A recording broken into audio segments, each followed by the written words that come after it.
I'm here to share a fire update and one that feels like some positive news on our statewide response efforts. I am joined on the phone by the Oregon Department of Forestry Fire Chief Doug Graff, Oregon State Fire Marshal Mariana Ruiz-Temple, Oregon National Guard Adjutant General Michael Stencil, and the Oregon Office of Emergency Management Director Andrew Phelps. We're also joined by the Oregon Health Authority's Environmental Public Health Manager, Gabriella Goldfarb, who can answer any questions you might have regarding our current air quality. A little over 2 weeks ago, we faced unseasonably dry, windy, and hot weather conditions as we entered the Labor Day weekend. What developed in the days to follow was an all-encompassing fire event unlike Oregon has ever seen. More than 1 million acres of our beautiful land, trees, and homes burned. For days, our air quality was the worst in the world. We share a collective and deep sorrow over our losses, the loss of lives, the loss of our own homes or those of our fellow Oregonians, the loss of our forests and iconic landscapes. At times, it's felt overwhelming to have this crisis hit our state amidst what already feels like a difficult situation with COVID-19. However, today I'm here to share some good news. My teams tell me we've made significant progress on containing these fires, and with frontal winds that are bringing widespread moisture across the state, we are now entering a new phase of this fight. 3 of the big fires, Aubenchain, Bratton, and the 242 fire, are contained to the point that we are returning the fire response back to the local districts. This is really good news. That leaves 7 major fires: Riverside, Beachy Creek, Lion's Head, Holiday Farm, Archie Creek, and Slater. These fires range in containment from 13% to upwards of 38%. And that's giving our fire teams a lot of confidence that we've turned the corner. We've also seen FEMA aid start coming and following my request for a federal presidential disaster declaration. More than 4,250 individuals and families have applied for this assistance, with more than $7 million in aid approved. This will help Oregonians with their immediate critical needs, such as gasoline, groceries, diapers, and baby food. Director Phelps will talk more about how you can apply for this assistance and give you more information about it. Earlier this week, on Monday, I visited Southern Oregon, which was really hard hit by the Alameda fire. Seeing the losses in Talent and Phoenix taught me that this is really a tale of 2 different types of fires. Ones that swept down the western-facing slopes of our passes, and the ones that, for seemingly no reason at all, burned a tragic path through our towns and cities. The path of destruction in Talent and Phoenix felt really unexpected and arbitrary. These neighborhoods are filled with businesses, apartment complexes, homes, and mobile homes, and would, in my eyes, not have any particular reason to fear wildfire. And yet, an entire swath of land, homes, and businesses right along the I-5 corridor has quite literally been erased. It looks like a bomb went off there. I heard from the fire teams and our first responders that they managed to somehow save almost all of the lives. We unfortunately lost a few, and they were obviously instantly overwhelmed by these fires. The fires moved as fast as the fire teams could chase them, and with 11 fires raging across our state, they were understaffed and under-resourced to manage a fire of this intensity and with this rapid of a progression. And yet, they did exactly what needed to be done. They were focused, motivated, and their actions saved lives. These brave men and women stood up fire lines using all the trucks that they had to block the fire. They called in retirees and volunteers. As they said in their own words, they worked as one. One force, one team, one mission. People like Oregon State Trooper Cameron Wiggett. He couldn't stay away and voluntarily put in 50 hours of overtime on the Alameda fire, safely evacuating 2 children who were separated from their family and 2 adults with disabilities to a Red Cross site. His efforts also led to the arrest of a person suspected of arson in connection with the fires in Southern Oregon. Firefighters and troopers just kept going, knocking on doors, transporting people, and in some cases, literally rescuing people from burning homes. I was also inspired by our National Guardsmen and women, many of whom are students and themselves from these hard-hit communities. Some have had their own homes destroyed by fires, yet they still answered the call to help others. I know in the coming days, weeks, and months, we will unveil more stories of extraordinary Oregonians who have done heroic acts for our state during this crisis.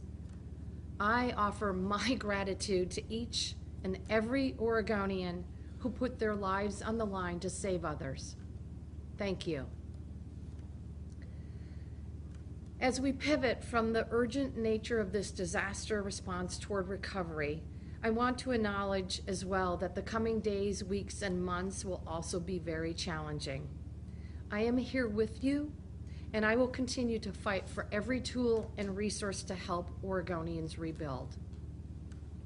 I'm putting together a team to lead our statewide economic recovery efforts and bring together federal, state, and local resources to support Oregon's communities moving forward. This Wildfire Economic Recovery Council will be co-chaired by Treasurer Tobias Reed and Bureau of Labor Commissioner Val Hoyle. Local legislators, along with community members and business representatives, will join them on the council. Members of my regional solutions team with expertise in specific areas hit by these fires will help identify and elevate specific county issues that need resolution and support. It's going to be a long road ahead.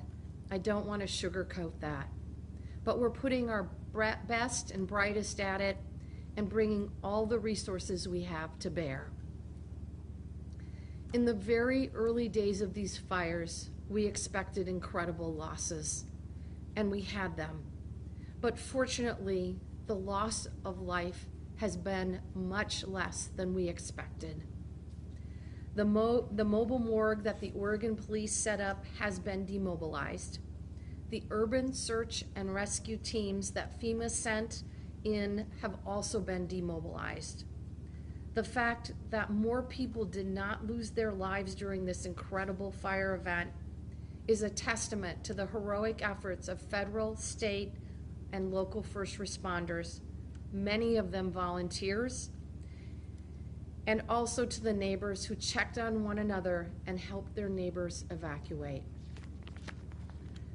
To the many unknown heroes who helped your friends and neighbors escape the path of fire with their lives, we all honor you and we thank you.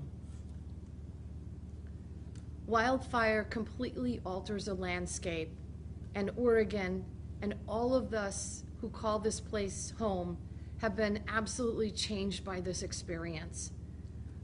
But after a wildfire, eventually new growth begins to take root on the forest floor. Some types of trees actually come back stronger after fire. And that's exactly what Oregon is going to do: rebuild and regrow even stronger. Thank you. And with that, I'm going to turn it over to our Fire Chief, Doug Graff. Good afternoon, and thank you, Governor Brown.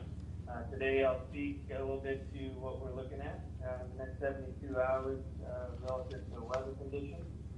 I'll speak to current fire status with a bit more specificity across the landscape on the 10 large fires, and Governor Brown would be pleased to hear it. I just connected with incident management teams before this call, and I'll be able to bump up those containments a little bit more for folks today.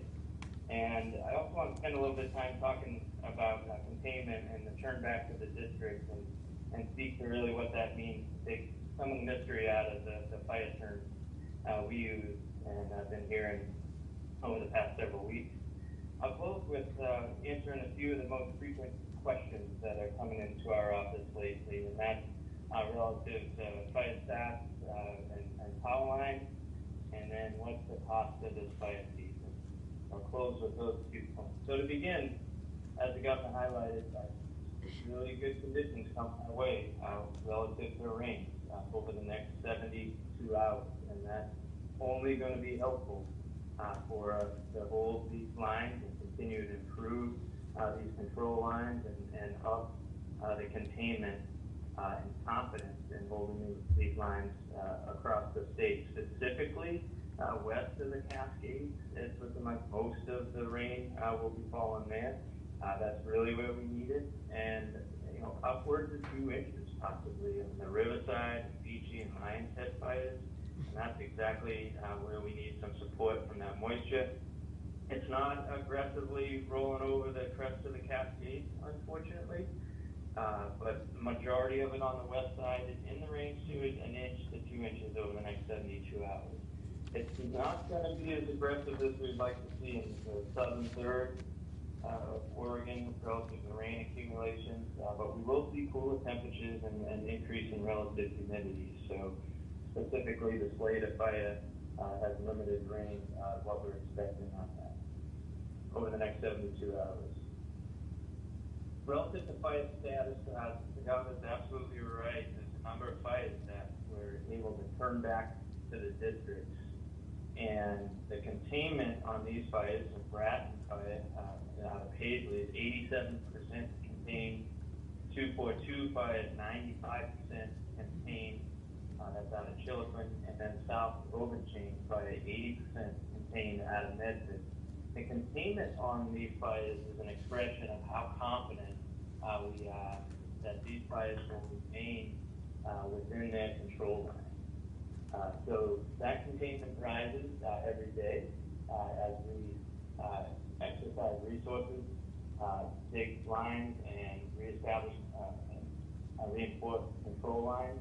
So that confidence goes up. When that confidence is up to those levels, as the governor highlighted, we're able to turn those back to the local district, who have the ability to set up some crews and engines to just put that fire in a control center.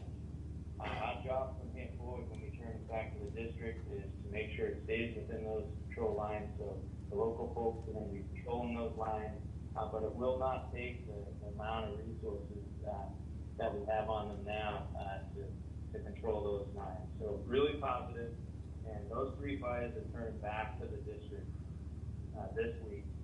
The Steelson fire sits at 9,000, close to 10,000, 26%, and that's up at Crater Lake.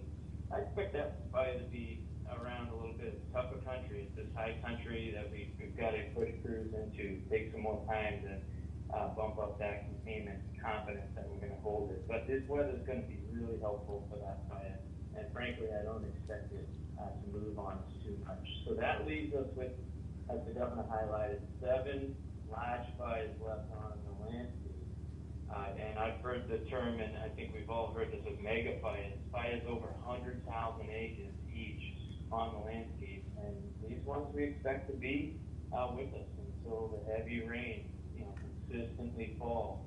And that typically comes in mid-October for us. We would hope, obviously, we can get that sooner, but that's sort of where it sits right now. No indication after this rain event that there's systematic and consistent rainfall coming after this. So I suspect through mid-October, these mega fires will be on the landscape, and I'll speak to each one of these. The one I'm most concerned about right now, given the weather conditions and not getting the rain is this Leda fire that sits at 150,000 acres. Good containment at 24%, so we're building that confidence that we're going to hold those lines. However, not going to get much rain.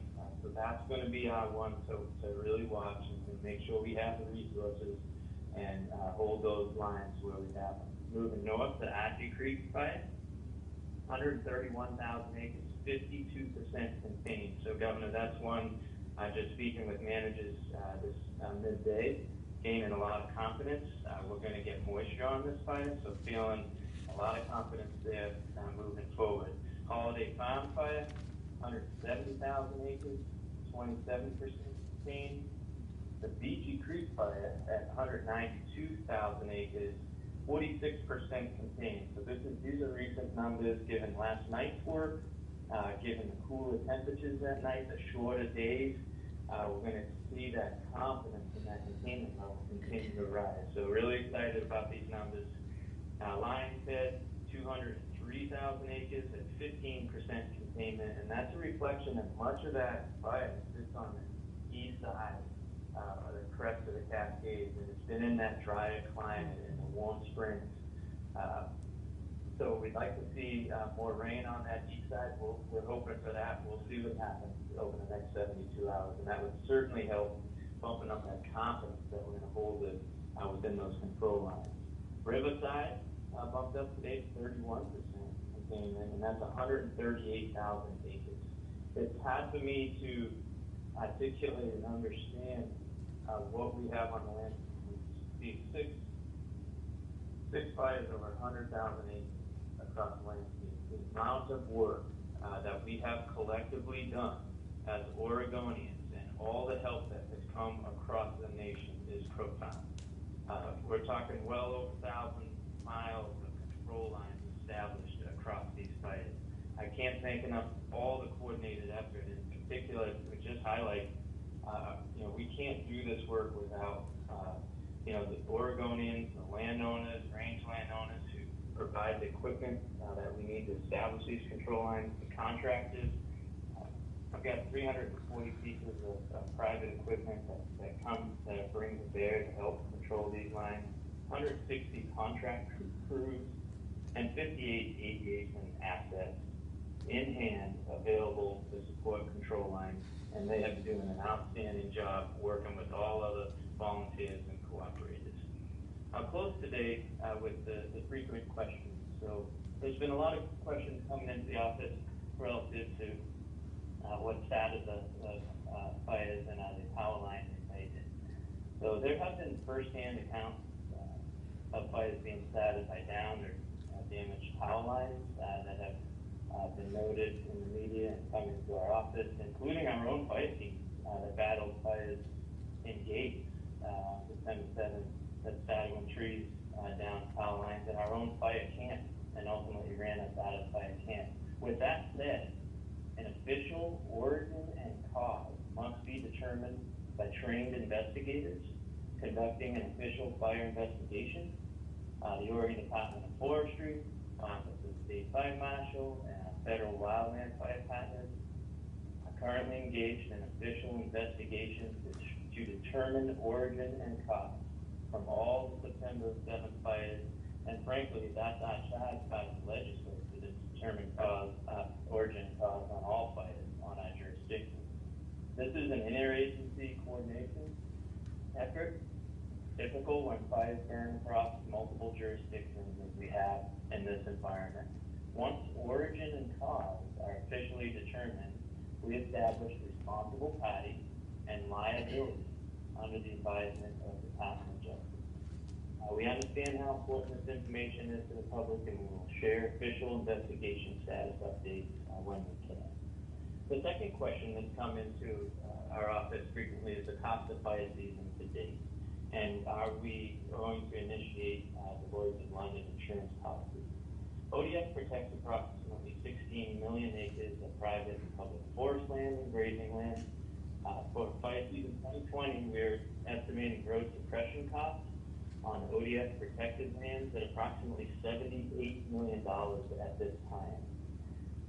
weather conditions will absolutely be the drag for what we ultimately spend on suppression to hold these fires in their current control lines. So projecting out to mid-October, where we would hope to see a season-ending event, we could see costs upwards of over $100 million in large fire suppression costs. FEMA has been an outstanding partner. We're expecting over $50 million in recoveries, which leaves the state at approximately $50 million of net cost to the state, which is the trigger point to initiate a claim with our Lloyd's of London insurance policy. So as a result, we've just recently notified Lloyd's of London of a possible claim. We do not know if we'll have a claim at this time until the end of fire season, but we have notified them of a possible claim. I close today with another request to keep those private drones out of the fire areas. If you fly, we cannot. And we've had to ground aircraft this week on both the Riverside and Beachy Creek fires due to drones flying within our temporary flight restrictions over these fires. So please advise, if you fly, we cannot. End of report, Governor. Thank you, Chief Graff. Fire Marshal Mariana Ruiz Temple, do you have an update for us today? Yes, thank you, Governor. Good afternoon. I am happy to report right after Chief Graff on the work of all of the fires that were currently on the landscape. Just to remind everyone that the Office of State Fire Marshal was involved in 11 conflagrations. Again, this is one of the largest in terms of one fire season to date. I'm also happy to announce that we have demobilized off 10 of those, and we remain on Slater, our only conflagration at this time. Based on Chief Graff's weather report, we do expect that we'll stay under unified command with that incident management team through the week, with an eye on the weather that we know will be coming in this evening in terms of precipitation and possible winds. But then we expect to see increased temperatures over the weekend, and so we'll continue to have resources there as they reach containment and to a better place in terms of the protection of our structures. All indications on that fire at this time seem to be good, and we have not lost structures. Our focus at the Office of State Fire Marshal really is now on resetting our Oregon Fire Mutual Aid System, which essentially is the Oregon Fire Service. To date, the remaining resources on the Slater fire are out-of-state resources from Utah, Idaho, North Dakota, and Minnesota, and Washington.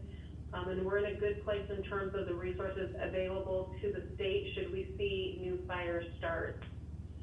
We are also working with the fire service departments and agencies that have experienced loss in terms of direct loss, like we saw to the Upper Mackenzie, Jackson County 5, and Detroit, in terms of helping set them up for success, either working with FEMA or helping to support them from a resource availability standpoint.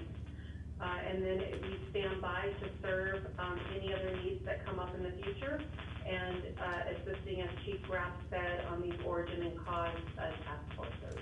Thank you. End of report. Thank you. Next up, Adjutant General Mike Stensel, Oregon National Guard. Thank you, Governor. As you mentioned earlier, Guard participation is down dramatically from last week. From a high of about 1,300 Guardsmen, we now have 546 still on status, and we continue to see that decline heavily throughout the week. Starting off with traffic control points, or TCPs, those continue to decline as well. From a high of about 54, we're now down to 15 traffic control points, primarily to the release of traffic control points in Jackson, Lincoln, and Lake counties. On the aviation front, with the return of our Black Hawks from the Bratton fire, all of our aircraft have returned back to Salem, but we are keeping one Black Hawk on medevac standby, expected to last through the end of the month in support of ODF on the ongoing fire response. Lastly, with regard to ground firefighting support, two of our teams have come off status. The first one came off Archie Creek fire on Monday. The second one came up, a 242 fire in Klamath Falls, just yesterday. And we're hopeful that the Holiday Farm fire team will be coming off next Monday. The two teams that we had in training down at Camp Rylea, both were fortunately able to complete their training before they were released. As noted with the commissioners this morning, we're fortunate to have the support from Senator Merkley and get all those folks trained on federal dollars at no cost to the state. And those will be accessible for next summer in the event that they're needed. And then our fatality search and recovery team that we had down there in Albany, all 12 of those members have come off mission today. And that concludes my update, Governor, but I just want to add one more thank you again to all the families, school employees, civilian jobs, employers that have been standing behind these guardsmen throughout this effort. We've seen a lot of these folks undergoing their own stress, coming on and volunteering even while their families or extended family members have had to evacuate. They still stood tall and been out there to help everybody, and they couldn't have done it without the backing of the families, schools, and employers, so thank you. Thank you, General Stenzel. Director Phelps, Office of Emergency Management.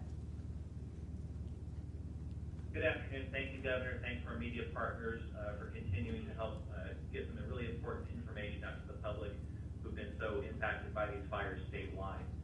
So I want to continue just to offer the gratitude to those firefighters, our responders that are still out in the field protecting Oregonians. Chief Graf mentioned the firefighters that have come in from all across the country, and need to acknowledge our emergency managers who've been working around the clock for the last 2 weeks to coordinate response, provide information, and lay the groundwork for recovery, have also been supported by emergency management personnel, additional response resources from 47 other states. That's an incredible number. I don't know that I can recall a disaster in our nation's history that has seen a response equal to that. It's incredibly impressive. And just as Oregonians come together to support each other, it's nice to know we've got the support of our state partners in our time of need.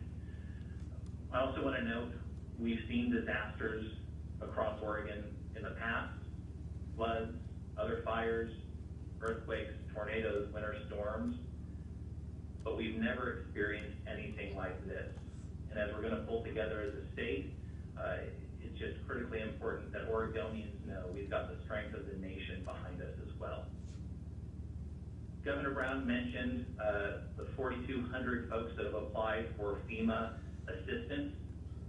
$7 million has already been approved, and more than half of those funds are already in the bank accounts of Oregonians who've been impacted by this disaster.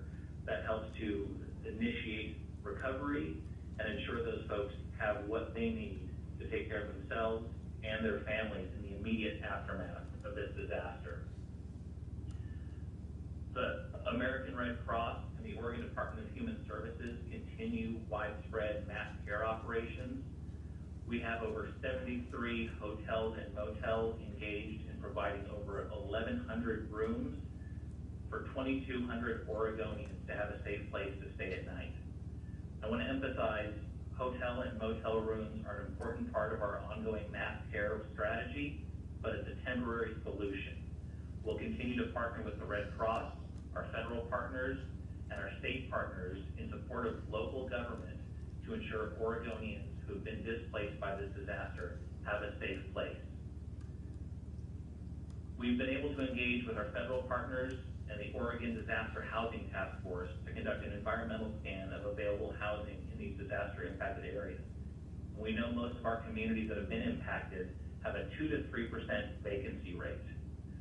The Housing Task Force, which has been meeting to coordinate disaster response and planning initiatives since 2012, will continue to work on identifying temporary housing solutions to protect those who have been displaced until more permanent housing can be established.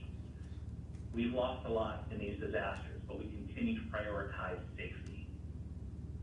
To date, the number of Oregonians who've lost their lives due to these fires stands at 9, as confirmed by the state medical examiner, and law enforcement still has 5 individuals that have been reported as missing or unaccounted for. It's important to me as the state's emergency management director and our entire Oregon emergency response system to ensure the safety of all Oregonians as we continue to respond to fires and initiate recovery. We've established the Oregon Debris Management Task Force at the state level to support local efforts to get folks back to a situation where permanent housing can be established. This task force consists of the Oregon Office of Emergency Management, Oregon Department of Transportation, the Department of Environmental Quality, and federal partners like FEMA, the Environmental Protection Agency, and the United States Army Corps of Engineers.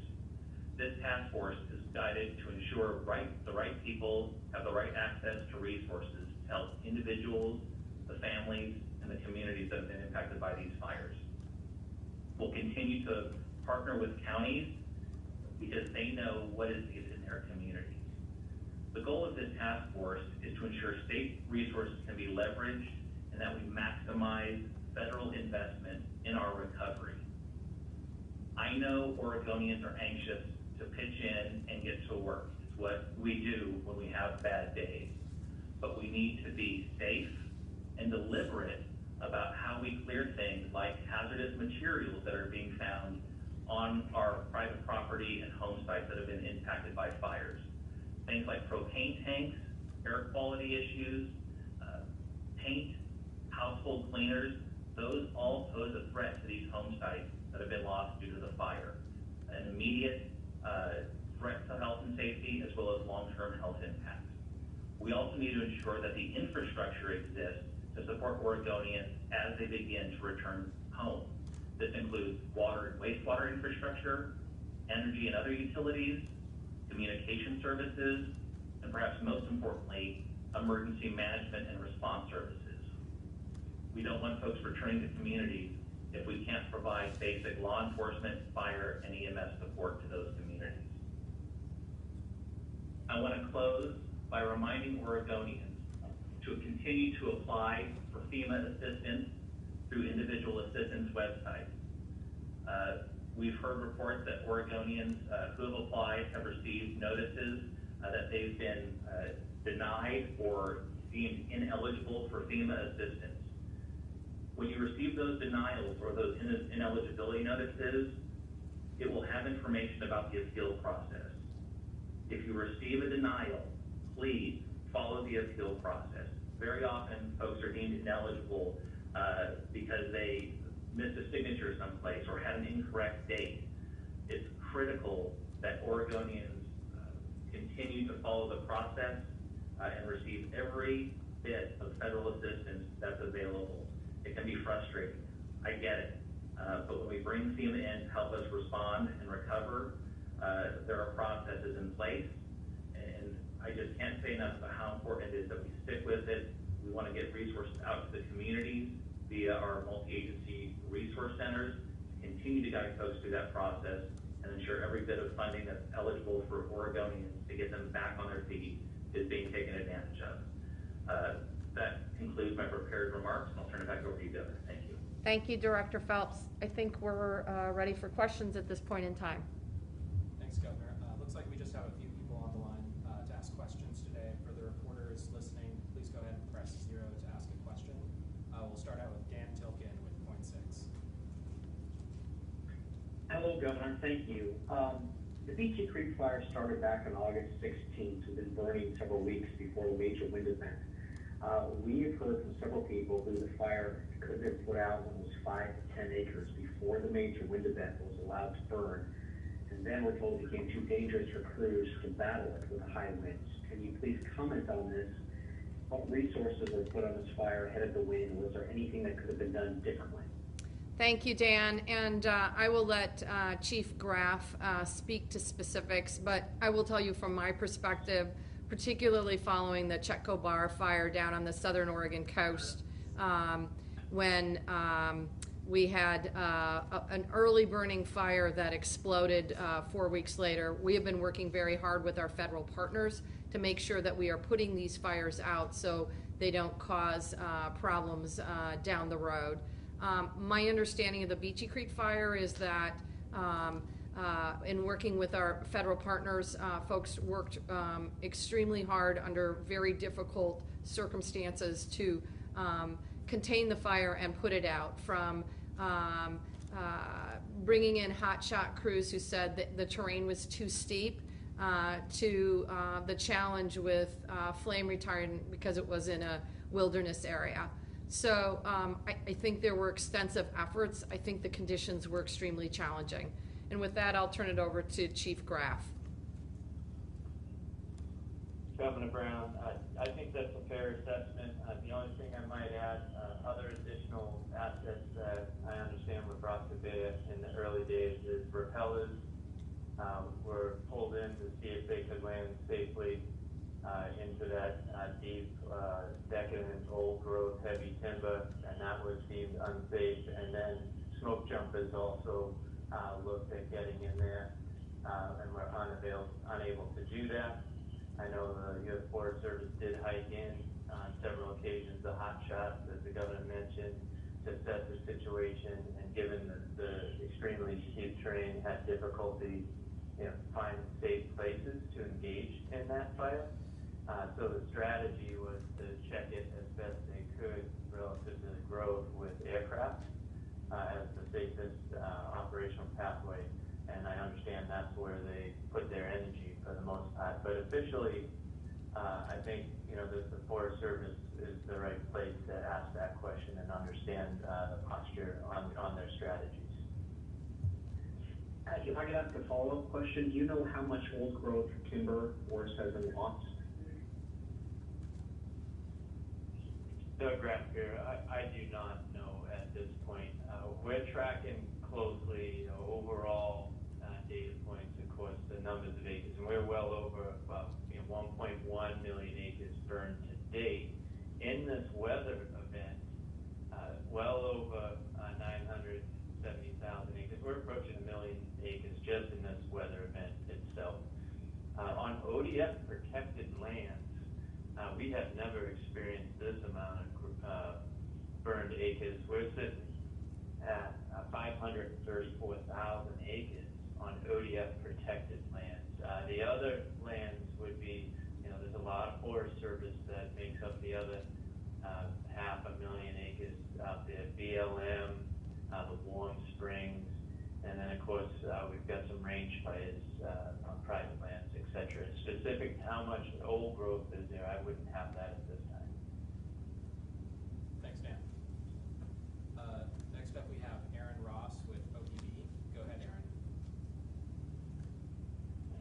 Hi there. I was curious about the ongoing efforts to clear some of the highways over the past days, and if there's any sort of timeline for that with the debris falls, and then if debris falls are expected to continue once the highway is clear, or if you expect additional closures come with it.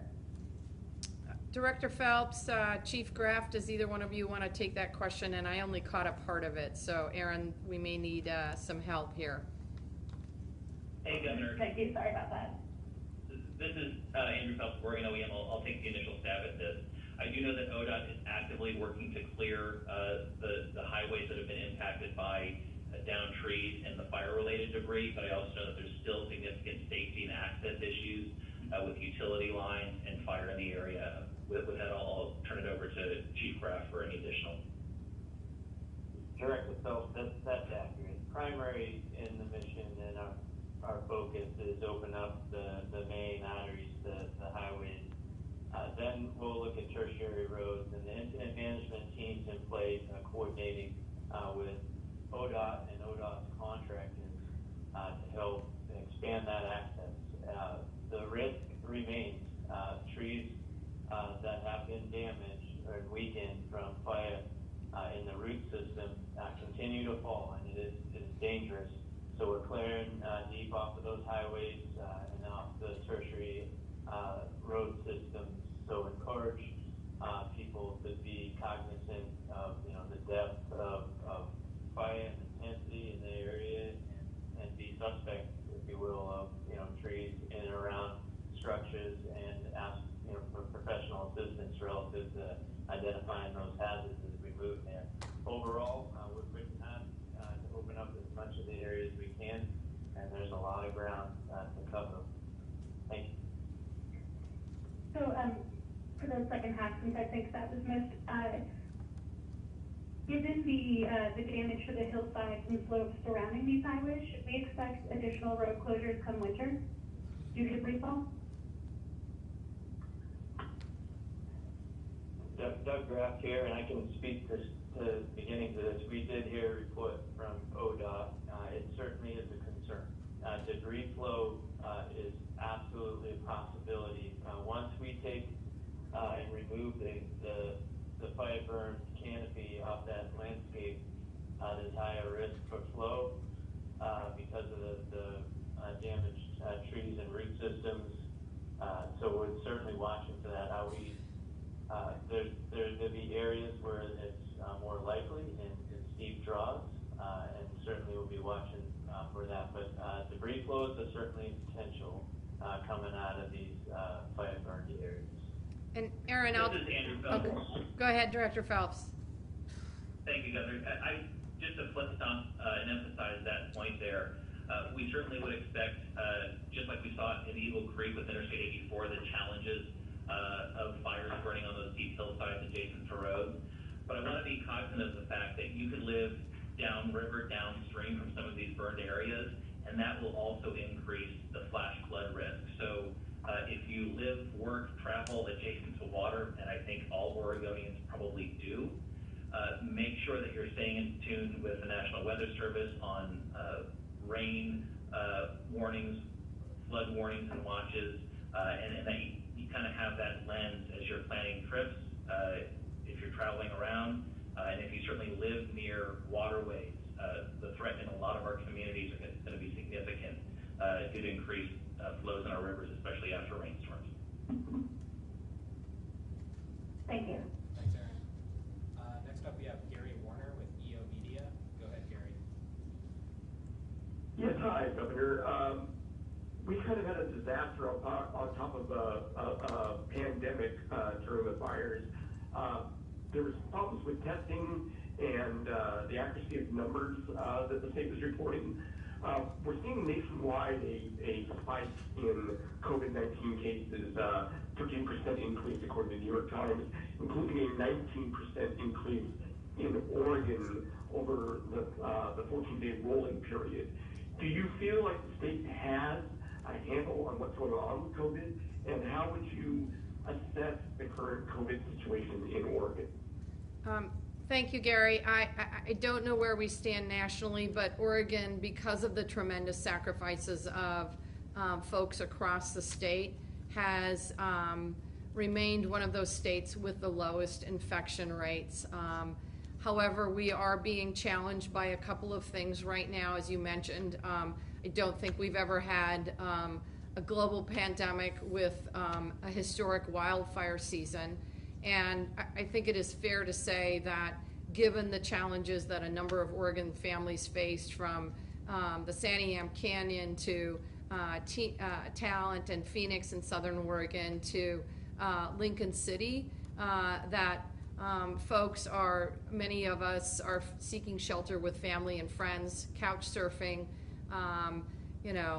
living under very challenging living circumstances. And given the rapidity of the fire growth, had to leave under very challenging circumstances. So we are not surprised to see an increase in COVID cases in Oregon right now.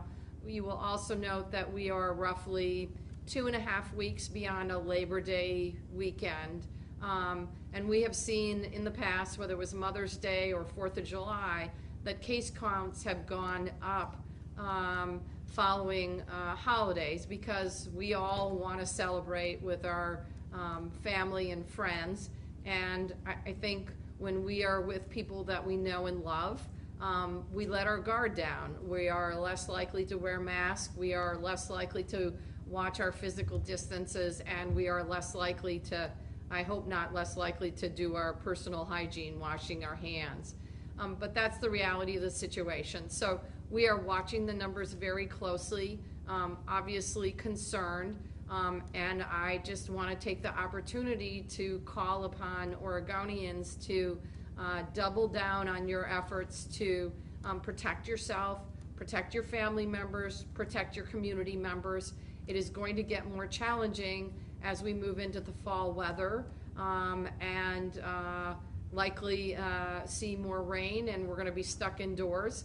The other challenge we have, I know from looking at hiking options in the region, substantially limited because of the impacts of fire on a number of our forests and parks.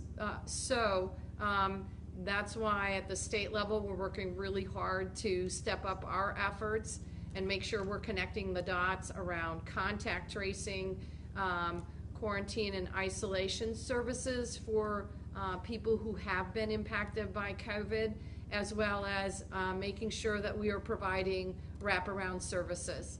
I do know that testing numbers decreased during the last couple of weeks. I think it's understandable when people are fleeing for their lives, that probably the global pandemic is the last things on their mind. But obviously we're going to continue to ramp up testing efforts, get it to those communities that need it the most, and make sure that we're doing a full throttled effort around all of these efforts to contain the spread of the virus.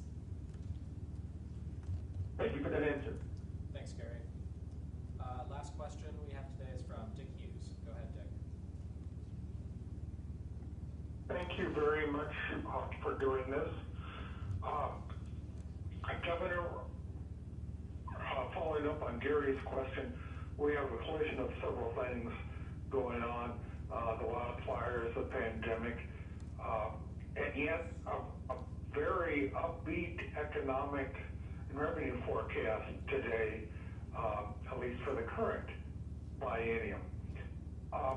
Does this change your perception of when a special session would be needed, whether the vetoes that you made recently to preserve money were necessary, and what the state's outlook will going forward for its budget, given that we don't know all of the fire costs yet?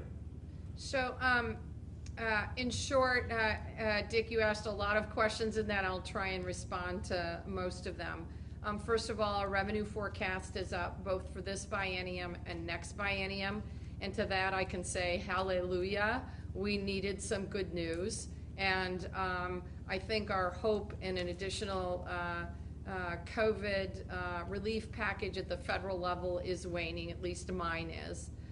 In terms of my vetoes for the last special session, I'm honestly still glad that I vetoed the reduction in budgets for the agencies that are responding to our wildfire needs, from the military department, our National Guard, to the Oregon State Police, to the Department of Forestry. I'm incredibly grateful for the collaborative efforts that these agencies have stood up to not only save lives, but to help support Oregonians. There is roughly $200 million in the E-Fund for the E-Board to spend over the next few weeks. I expect them to be very careful about how they spend those resources. There are thousands of Oregonians in need. Unfortunately, these fires impacted those who are living on the economic edge the worst. Just like we saw with the COVID, with the global pandemic, our historically underserved communities have been impacted the hardest by these wildfires. And my heart goes out to these families with the challenges that they face. We have a couple of primary missions, including debris removal, both hazardous and non-hazardous waste, but we also are going to have housing needs, both on top of a housing crisis. Now we have a wildfire housing crisis on top of our housing crisis. So I hope to work collaboratively with legislative leadership and members of the legislature to make targeted investments to support these families over the next few weeks. And then I expect, following the election, that we will see a special session to tackle these needs as well as the other issues that have been on our plate. I don't anticipate it before the election. Thank you very much for your answers to my verbose questions. I appreciate it. Thank you to everyone, to you and everyone else for all that you've been doing in this regard. Thank you, Dick. With that, I again will say thank you to our first responders, our law enforcement, our volunteers across the state who are spending so much time and energy to help their fellow Oregonians. We are incredibly grateful. We're also incredibly grateful for the media and helping us get messages out so that Oregonians can continue to remain safe. Thank you all, and be safe out there.